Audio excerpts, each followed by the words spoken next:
That means that we punched our ticket to go try to win the Super Bowl, and that's it. We got one game at a time, starting at 1 o'clock on Sunday. Love y'all, boys. Love you. I'll go to war with every single one of you, every freaking game, all right? Love you, 1-7. Here we go. 1, 2, 3, 1, 2, 3. Win.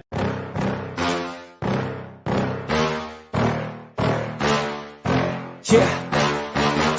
Please tell me that I can't, that I won't, that I fail, that I'll never make it out, yeah. Please tell me all the bad, never good, fill my head full of every single doubt, yeah. Please say any negative thoughts, I pop off when I hear people say I cannot. I get off to the thought of proving everyone wrong, I won't stop to the top, so you better back off and get lost. I'ma stay loud, stay proud, never running out, never heading south. I'll be spreading out, call it word of mouth, can't put me down, I'll be getting loud. You can have your doubts, not what I'm about, have your fucking clout. It be raining now, I keep making sound, go another round, bitch I'm legend bound, can't stop me now. You don't wanna fuck with me, a slow burn like a disease. Just tell me that I can and I'll show you things that you couldn't believe. Just tell me that I can. Just tell me that I can. Just tell me that I can. Just tell me that I can. It's showtime. Hello, everybody, and welcome to another episode of the Mafia Meets Family podcast. I'm one of your hosts, Mafia Mo. And I'm Mini Mafia. Please make sure to like, comment, subscribe, and hit the notification bell for more amazing content. All right, so we have unfortunately not been able to do a show the last few weeks. Life has been a little crazy, but no way that we could miss Chiefs Week, right? Way too big a week. It's Chiefs Week and Dolphins Week, man, just feels different. More excitement in the air. So before we get into the game, how you been, Minnie? I'll be good. Good. What's new? My football season ended. I'm starting to get back to basketball. I'm playing modified this year, so it should be a new challenge. Yeah. And how's school going? School's going good. Good. We just got Minnie's first report card for the semester, and he made high honor roll, and he did phenomenal. All of his grades were through the roof, so we're very proud of him. He's doing very good at school. All right, enough about other stuff because that's not what we're here for. We're here to talk about the Buffalo Bills. We're not going to recap the last few games just because we missed so many of them. The guys obviously went 3-0 in that time.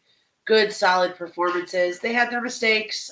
Some of the games were closer at times than they should be. That slow start thing is still rearing its ugly head. But at the end of the day, we're 8-2, and we're moving into to the part of the season where you really need to start playing consistent and getting hot. So let's just look forward to this Chiefs game.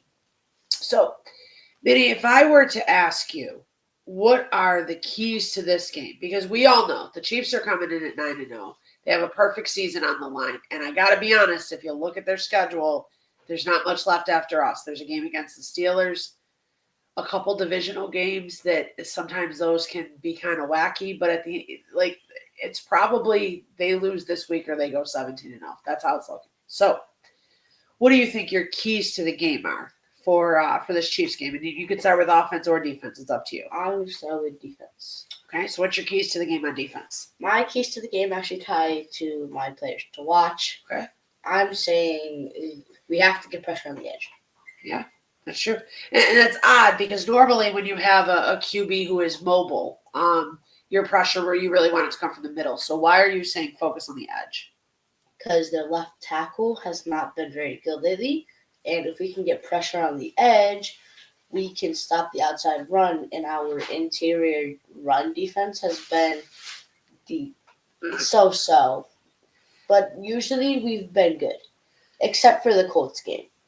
I mean, I honestly, if you take out the 59-yarder from Jonathan Taylor, which I understand it counts, but if you take that out, we held Jonathan Taylor down to 3.5 yards a carry. I did hear this absurd statistic, and it was Jonathan Taylor had 100 some yards on 7 carries or 8 carries or something like that when Rousseau was not in the game. When he was in the game, he had 13 carries for 8 yards. The difference was crazy. So clearly Greg Rousseau was doing something right and he's setting that edge nicely. But I do think that Bills fans in general have been disappointed with Daquan Jones and Ed Oliver so far this year. We need more from them. What's his name? Quentin. Is it Quentin Jefferson? We just brought back Jordan Phillips, who I have a comment about in a moment. But Quentin Jefferson had a good game last week. I thought when I'm not going to pronounce his name because I'll butcher it. I think he was number 59. He really stepped up big when he got in the game a couple weeks ago. But we do need more out of Ed Oliver and Daquan Jones. I agree with you there. I love your pointing out the edges because I agree that if we're going to get pressure on Mahomes, I don't think it's going to magically come from the middle all of a sudden. I think it's going to come from the edges, and it's got to be quick because they have some weapons, and Mahomes will exploit weaknesses in your defensive backfield. So I'm with you on that. Yeah. My defensive. Oh, did you want to add more to that? I'm sorry. We really have to get pressure on the edges, but we can't over pursue because we can't let Mahomes take off. That's a great point. You can't leave those huge gaps, right? Usually, when we've left those huge gaps, it's usually Mahomes is usually taken off for like 10, 15 games because we statistically haven't been able to wrap them up. Yeah, we've had a lot of problem with missing tackles with the Chiefs and Mahomes. But you're right, when those edge rushers, and if you can picture the offensive and defensive line, and those edge rushers get too far upfield, it leaves a space between the edge and the D tackles. And what happens is quarterbacks that are mobile, like Mahomes, like Josh Allen, like Lamar Jackson, like Kyler Murray, all of those guys, they're going to just scoot right between those two, and they're going to take off. And then you got everybody downfield running patterns and playing defense. Your defensive line is essentially taken off unless your D tackle can very suddenly get off the block and make a play. Your linebackers are deep at that point. So, yeah, it's a problem. And you're right. They need to be disciplined in their rush lanes. So I totally agree with that. Also, we have to be quick off the edges because if we can get in there quick, it'll leave Mahomes less time to throw. Right. And his number one target is going to be Travis Kelce and then D-Hop. Yeah. Because they just got D-Hop. Yeah. D-Hop been playing well. I'm worried about our corners against D-Hop. I will say I like our corners better against physical receivers than against smaller, quicker receivers who are like elite route runners. So I think our corners stand a better chance against a D-Hop than they do against an Amon-Ra St. Brown. Well, he's a slot, so it's a little different because that goes to Teron Johnson. But, I think the elite route running and the guys who really, really understand how to exploit zone hurt us more than the physicality. I think Christian Benford's played really well, and I expect to see him on D-Hop a lot. So, and Rasul Douglas, I know he's kind of having a down year, but he's still a really good corner, and I have faith in him to minimize the damage that D-Hop can do. All right, so my defensive keys to the game. Oh, and again, I actually have one more key to the game. On defense? Yeah. Okay. It's turnovers. We have to win the turnover battle. If we win the turnover battle, we'd most likely scoot out of this with a win. But I think we're barely going to win if we can win the turnover battle. Okay, fair enough. I hear you. Turnovers are always important. They're the great equalizer.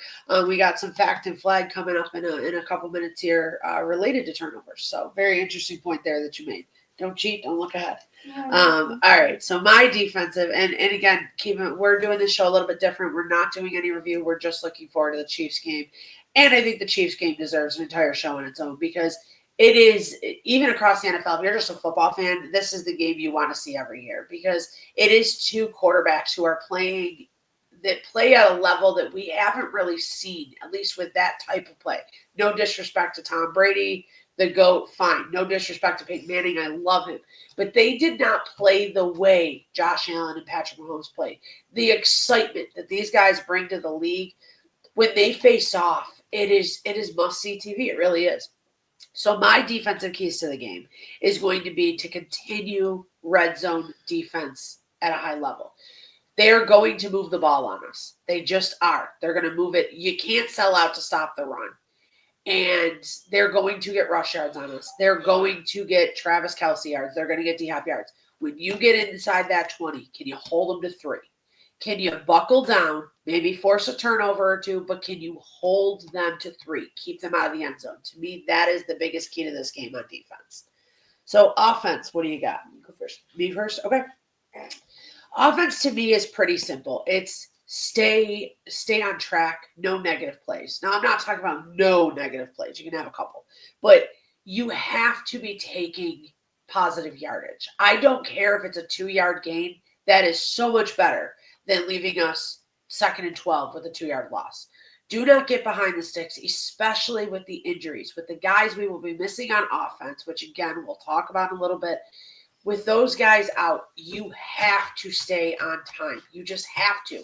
You cannot put Allen, and I know the Chiefs have not been great at sacks this year, but you cannot put Allen in a position where 3, 4, 5 times in the game he's facing a 3rd and 12, 3rd and 10, 3rd and 15. That can't happen. You have to take positive yards. And a lot of that falls on Josh, but it also falls on on Joe Brady. It also falls on guys catching the ball, things like that. So Joe Brady, I don't care how conservative you are in this game as long as you are taking a profit. There's that saying, you can't go broke taking a profit. Take the positive yards when they are there. I don't care if Josh doesn't throw a ball past 3 yards all day. As long as you are taking the profit, I'm happy. So positive yards. I also would love to see a lot of carries for Ray Davis because I understand James Cook is the home run hitter and James Cook is RB1. That's fine. I think Ray Davis is your guy who's never going to leave you negative yards. He's going to figure out how to fall forward every time, and that's big in this game. All right. Boo. Oh, your offensive keys to victory. My offensive key to the game is we have to exploit the middle of the field. If we exploit the middle of the field, we will get positive yardage practically every time. Also, it'll put the linebackers in a tougher position because they have to worry about the throw and Josh running. The linebackers for KC do not have great coverage grades. I'd have to look up their names, but the one who does have the best coverage grade is generally the linebacker, where when they do play 3 linebackers, he plays closest to the line of scrimmage. So he's not in coverage very much. The other 2 linebackers, I know Nick Bolton is one. I should have looked it up. But they don't have great coverage grades. They just don't. So you have to try to exploit them. And I know Kincaid isn't going to be in there, and that hurts. I hear you. But you have to figure out other ways to exploit it. I don't care if it's with Shakir. I don't care if it's with Cooper if he plays. I don't care if it's with James Cook, Dawson Knox. You have to exploit the middle of the field. I'm with you on that, 100%. Anything else you want to add to that? Yes. It'll put the linebackers in a way tougher position, but I think this is going to be a more Josh first run day than a Josh first pass day because he hasn't been running much. So they're most likely going to drop back and more really worry about the pass than worry about Josh with his legs. So I think Josh is going to exploit this weakness of theirs, and he's going to take off a decent amount, but I think it's only going to be for like 5 or 6 yard gains. Fair enough. I'd love to see Josh. I think that one of the reasons why Josh's rushing numbers are down this year is because obviously we're being more efficient as an offense, James Cook, blah, blah, blah. However, when he has chosen to take off, I think he has hesitated almost every time this year. He's not hitting that top foot and taking off. It's a hit the top foot, wait, take off. And by then, the D linemen have managed to gain the upper hand on their block, and then they're getting off their blocks and they're making the tackles. So I'm with you. I would love to see Josh take off a little bit more this game. Within reason, of course, I don't want him running it 12 times. But if he can make it a threat early in the game and pull the defense out of what they want to do and put Spagnuolo in a bad spot, I agree. And it also, like you said, it puts the linebackers in a bad spot. Drew Tranquil is the other linebacker who it's not horrible coverage grades, but it's not great. So Nick Bolton and Drew Tranquil have struggled to cover out of the backfield a little bit. Not a lot. Again, this Chiefs defense is very, very good. But enough where I think good athletes can exploit it. And we do have some good athletes, and James Cook and Ray Davis and even Ty Johnson. And Quentin Morris is not a bad athlete for a third tight end. Dawson Knox, I really wish Kincaid was in this game. Mm-hmm. All right, so that is our keys to the game. We're going to move on to players to watch. Would you like to go first or second in offense or defense? I want to go second for both. Okay, so which one do you want to start with? Let's start with defense. Defense. Okay. So I kind of picked a position group, and it's essentially the opposite of Minnie's keys to the game about our offense, middle of the field. I think the middle of the field on our defense is going to be important. So I'm going with the linebackers and Teron Johnson. You need to be solid tacklers, and you need to be disciplined. There was a play last week. It was on the Jonathan Taylor big run where we had 2 or 3 guys do the wrong thing, it looked like. Now, I'm not a film analyst or whatever, but it looked like they guessed and they did not stay home in their holes. And the edge was set on that play. The edge was not the problem. The problem was you gave a massive cutback lane and nobody was there to fill that hole. Hamlin was the closest and he was out of position. So you have to be sure tacklers in this game. They're going to get yards. Don't give them free yards. If they make a 5-yard pass, fine, 5-yard gain. If they make a 19-yard pass, fine, 19-yard gain.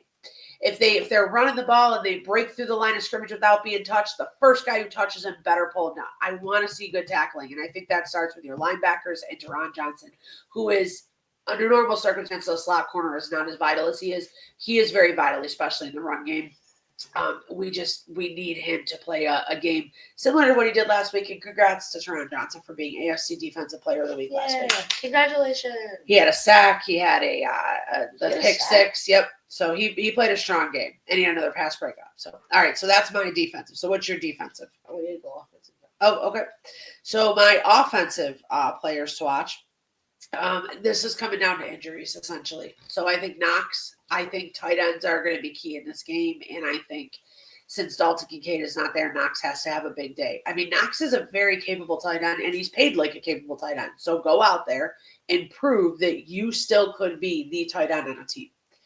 My other offensive player to watch, and this one depends on what happens, is the right tackle position. I know Spencer Brown has had some inconsistencies. Yes, bless you. However, this season, him and Deion Dawkins have done very, very well. And as a team, they have been 2 of the strongest tackles for any team in the NFL. If Spencer Brown can't go, or if he's not 100%, that puts us in a very tough spot. And we need a good game out of the right tackle, whoever it is, whether it's Spencer Brown not 100%, or I can't think of the whoever the backup is. Chris Jones lines up all over that D-line, and he will be over the right tackle if it's not our starting guy, or even if they just know he's injured, which they do. George Karfalek, I always mispronounce his name. That you know what I'm talking about, though. He's been very strong and coming on lately. So even though the Chiefs' sack numbers aren't eye-popping, they get enough pressure to help their back end, which is also very strong.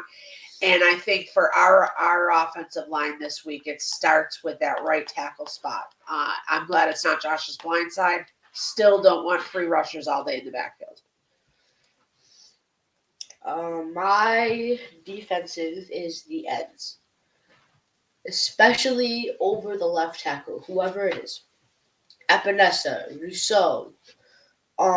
Possibly if they move on over there. I don't think they really move on over that side at all this year. But like Greggy and Epinesa have to step up. They've been playing great lately.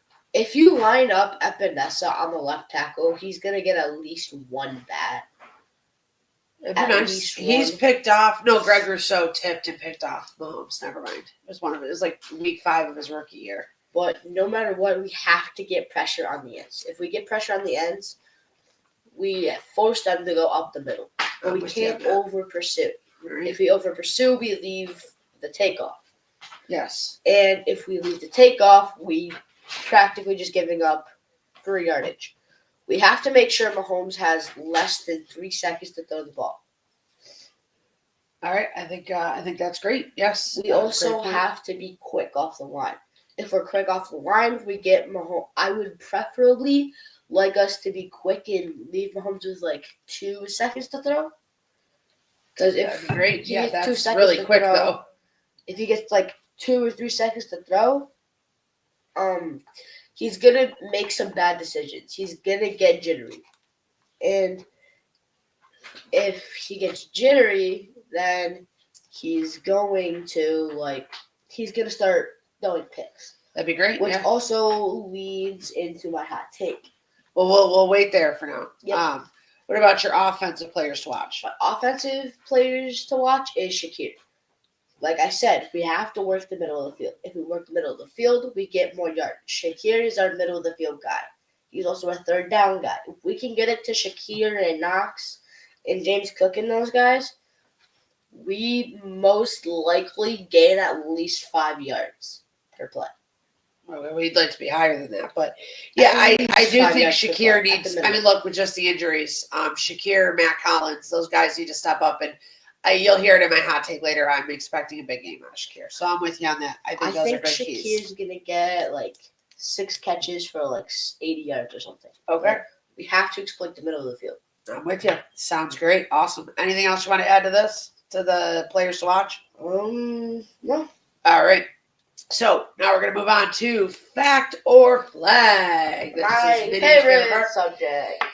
Fact or flag is very simple. For those of you who haven't seen it before, I'm going to read a statement. If Minnie I'll believes, explain it. if Minnie believes that it is a fact, he will state fact. If Minnie believes that it is wrong, he will wave the yellow flag. So here we go. Fact or flag. Number 1, you're 12-7 right now. I'm Number doing 1. pretty good. You are. KC is ranked number 1 in third down conversions on offense. That is a fact. I'm telling you that. The Bills are bottom 5 in third down conversions on defense. Bottom 5. So they're giving up more than almost every other team. You think that's a flag? I know that's a flag because we've stopped a lot of teams on third down and we've made them punt. Okay. We've stopped I know we stopped the Dolphins, we stopped the Jets.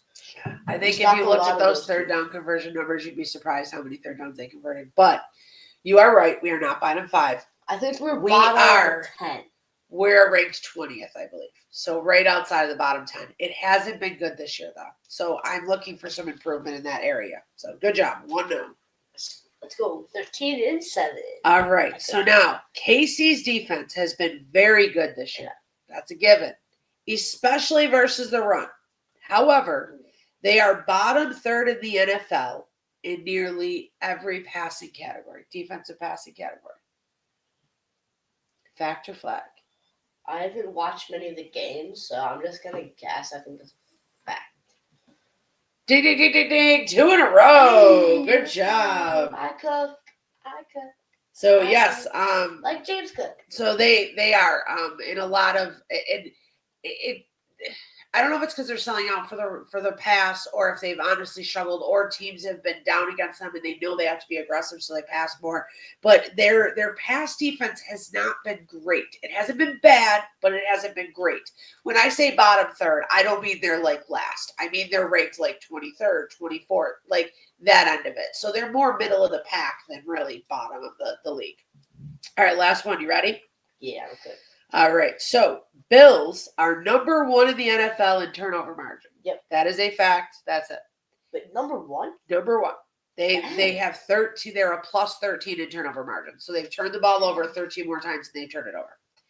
KC is ranked way down at 24th in the NFL in turnover margin. Like around 24? Nope, 24th. So that would make them the 8th worst team in the league in turnover margin. They have to be 24th or around? They have to be 24th. I'll say that's a fact. 3-0 today, Minnie. Wow. I knew you thought I was gonna answer flag on that one. I didn't because think you would it's think so they were ranked that specific. low. Plus, they were ranked so low. Like, that was just really low. It was super I knew they had specific. turned the ball over, but I expected they actually are averaging each game a half of a turnover in the wrong direction. Well, 0.4 turnover in the wrong direction. So they really have not been good this year in turnovers. So that is something I believe we can exploit. And I think when we get to the hot takes, we'll see that reflected a little bit in Minnie's guesses. But there is no doubt if we want to win this game, we have to win the turnover margin. That's just a given. All right. Although, So with my hang on, hot take, you think this is going to happen, and you still think this is going to happen? although Okay. my keys to the game, my hot take, and my score prediction don't exactly match up, You're covering all But- bases. I All right. still think it's gonna be what it's gonna be. All right. Well, 15-7. Great job. 3-0. I think this might be your first 3-0 week, so good job. All right. Moving on, Josh Allen stat line. Me first. All right. Josh usually has big games when we play against KC. I expect him to have a big game this time. I know that their defense has been good. I'm going with Josh, 245 yards in the air, 2 TDs, 0 interceptions. I know he has 4 interceptions in 3 games. 2 of them are not his fault. He has 1 game with interceptions, really. I also expect him to add another 50 yards rushing and 2 TDs on the ground. So 4 total TDs for Mr. Josh Allen. I expect him to have a monster game. My Josh Allen stat line is 220 passing yards, 2 touchdowns passing. Unfortunately, he's going to have 1 interception on the board. I think he's just going to throw a dumb pass and it's going to get picked off by a safety or something. Okay. I think he's going to have 30 rushing yards, 1 rushing touchdown, and 1 fumble, unfortunately. So 2 turnovers for Josh. All right. I think it's going to be a bad call. He's going to already go down and he's going to punch it out. Okay. Well, we shouldn't expect much ref help in this game. Yeah, like he's The going to ref slide, crew- he's going to be down, and then they're going to punch it out and recover it. The ref crew that is running this game is the Chiefs are 5-0 when they ref their games. So just a heads up. They also, in recent years, Dan Mitchell made a great video about this. In recent years, they have very drastically favored the away team for some odd reason. Oh, yeah, we in KC or Buffalo. Buffalo. For the record, if Josh starts to slide and it gets punched out, that is definitely not a fumble because as soon as he starts to slide, the play's over. I know, but I think that it's going to be a bad call. All right, fair enough. So I don't want to see that, obviously. I don't have a problem with the yardage, but hoping that Josh takes better care of the ball than that. He has not been super turnover prone against KC in the past. I mean, he's got a couple, don't get me wrong, but like him and Mahomes seem to step it up a level when they play each other, and it's good to see. I hate when people say that. They don't really play each other. They play the other one's defense. It's not Josh Allen versus Mahomes. If that was the case, when Josh Allen has had better numbers than Mahomes, they would have won. That's not how it works. Josh Allen plays KC's defense. Patrick Mahomes plays Bill's defense. But when they do that, when the 2 teams face off, they have both had good games.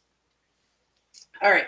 Time for hot takes. Hot takes. You want to go first? Me first. All right. That's fine because I think yours is crazy. Yeah.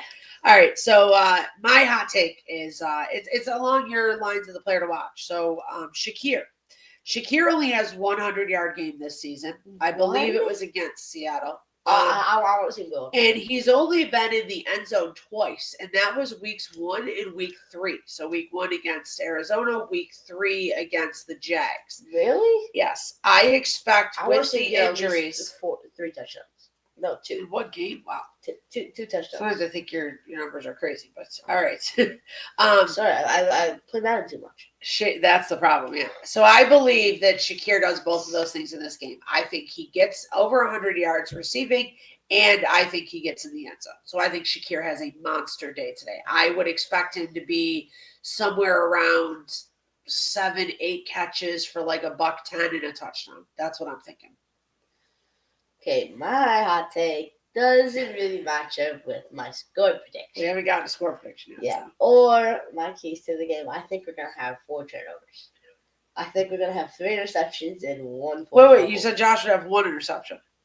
No, I think we're gonna get 3 interceptions. Oh, that's it. I'm sorry. Opposite side. So you think the Bills' defense is gonna turn Mahomes over 3 times through the air and then 1 forced fumble? I think they're gonna deck Pacheco. Pacheco's not playing. He's not playing. No, he's been out. He's been on IR. Oh, Kareem Hunt. Oh, I think Teron Johnson is gonna blow up Kareem Hunt, and then we're gonna recover it. All right. Look, man, if they turned the Chiefs over 4 times, I think everybody would be very happy with that. So let's see it. All right. I think you're crazy. I think that's way too. If you said 2 turnovers, it would be a hot take. But you're going for it. All in. I got 4 turnovers total. All right. Okay. Last thing here that we got to get to, and then we'll get out of here and we'll let everybody enjoy their weekend. And we appreciate you being with us today. And please take a moment to like and throw a comment in there. I know Tommy reads them as well as I go on and read them all the time. And if there's anything relevant to Minnie, I make sure I point it out to him as well. We appreciate the support. And I know this show may not be the biggest thing, and that's fine. We're doing it because we like to spend time together and talk about the Bills. But Tommy's channel has some really great content on it, and he does a really great job breaking down games and talking about them. So go check out Tommy's videos. They're really, really interesting. Yep. He knows what he's talking about, and he knows the Bills. All right, on to the score prediction. Ready? You want to go first or second? I want to go second. All right, you sure? Yeah, I'm actually Okay. going to higher mine a little bit. Look, this game I got no feel for. No idea what's going to happen. No nothing. Okay, so if I don't have a feel for it, I'm just going to by default go with the Bills are going to kill it. So I really don't. It's so hard. I don't really think that this is going to be the score, but I don't know what would be the score. Like, I have no idea on this one. I really don't. It could go either way. You could tell me we lost by 2 touchdowns. You could tell me we won by 2, and either way, I'd believe you. I don't know what's going to happen. It's exciting. I don't usually feel this lost in a game. But anyway. It's exciting to finally have a game where we don't really know what's going to happen. But by default, because if I don't know what's going to happen, I'm going to side with my Bills fandom. So this is the fan picking, not the analytical part of my brain. I'm going to go with Bills win 34-23. Go Bills. I'm unfortunately going with a KC win because I think we're going to play more conservative. I think we're going to save all of our talent for the playoffs because we don't have all of our players yet. That's all fair. Of our starting. I think we're going to save all of our trick plays, all of our really new defensive blitzes. I think we're going to save everything for the playoffs. Everybody knows that we're going to face them in the playoffs, so why not save everything for it? I think it's going to be 27-30 KC win. 27-30? Okay. It's the first time in the 2 or 3 years we've done the podcast that I've picked against the Bills. Yeah, it is. And I will say, look, there is a school of thought that even if you beat KC, you're not guaranteed the number 1 seed. They would need to lose again. And if they only lost one more time, you would have to win out. We still have Detroit and the 49ers to face. So that's a tough task, period. However, if you can't get the number 1 seed, this game is essentially irrelevant. And it is very hard to beat a team twice in 1 year. And we've proven that the last 3 years when we beat them in their house in the regular season, then lost in the playoffs. So if the Bills lose, I don't hate it. I mean, as long as they don't show their hand, like Minnie was saying, pull those, anything that has an extra wrinkle to it or is a little exotic, don't use it. Run a vanilla offense and defense and just go out there and man up and see what happens. And if you lose, you lose. That's fine. Save it for the postseason. I'm fine with that. What I don't want them to do is go 150%, have Josh out there scrambling around, taking hits, have all the tricks and all the extra little wrinkles to blitzes and all that thrown out there, and then we still lose. That's what I don't want to see happen because then you've hurt yourself both sides. You have lost the game. You're out for the number 1 seed essentially, and you've shown your hand, and it's going to be harder in the playoffs. One thing real quick I will say, and then unless Minnie has anything to say, we're going to get out of here. This game puts us in a very weird spot because if we lose this game, we still have 7 or 6 games left this year, but we literally have nothing to play for basically in those 6 games. The division is almost sewn up. We have like a 5-game lead. Like, it's ridiculous. The division, if we lose the AFC East, we do not deserve to go to the playoffs because disaster would have to happen. I think, never mind, I won't even say that because even if the worst case scenario happened, I'm sure all Bills fans know what I'm talking about. I still think we win the East. What? I don't know. What would be the worst case scenario for the Bills? Don't say it out loud. All right, we'll talk later. You have to figure out a way to stay motivated in those games. So there's 3 divisional games. Hopefully McDermott can light a fire under him for that. But you have to figure out how to stay motivated because you cannot take 6 weeks off and then all of a sudden start playoff football. So that's a bigger factor in why I want to win this week. So the next 6 weeks matter more than I actually want to beat the Chiefs. All right. Anything else you want to add before we take off? Just have fun on your weekend. Enjoy the Bills game, and that's it. All right. Well, thank you guys so much for being with us today. And from our family to yours, go Bills! Bye-bye. See, Peter, he's too fast. You gotta tackle me. It's B. You gotta press B. I'm pressing B. He's too fast. Going over here? Going over here now? Never get tired.